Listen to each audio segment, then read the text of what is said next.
నల్గొండ జిల్లాలోని హలియా, నందికొండ మున్సిపాలిటీలను కాంగ్రెస్ కైవసం చేసుకోవడం ఖాయమని నాగార్జున సాగర్ ఎమ్మెల్యే జైవీర్ రెడ్డి ధీమా వ్యక్తం చేశారు. హలియాలో 6-7 వార్డులలో కాంగ్రెస్ అభ్యర్థుల తరఫున ఇంటింటి ప్రచారం చేపట్టారు. హలియాలోని 12 వార్డులలో కాంగ్రెస్ అభ్యర్థులను గెలిపిస్తారని ఎమ్మెల్యే తెలిపారు. నందికొండ మున్సిపాలిటీలో 12 వార్డుల్లోనూ విజయం తథ్యమన్నారు. మున్సిపాలిటీలోని సమస్యలు తీరుస్తామని హామీ ఇచ్చారు.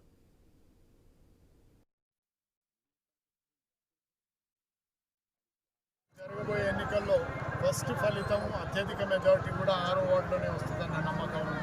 కేవలం 6 వార్డులోనే కాదు, ఆలియా మున్సిపాలిటీలో ఉన్న 12 వార్డులు, నందికొండ మున్సిపాలిటీలో ఉన్న 12 వార్డులు, మొత్తం 24 కౌన్సిలర్లు కాంగ్రెస్ పార్టీ నుంచి గెలవబోతున్నారు.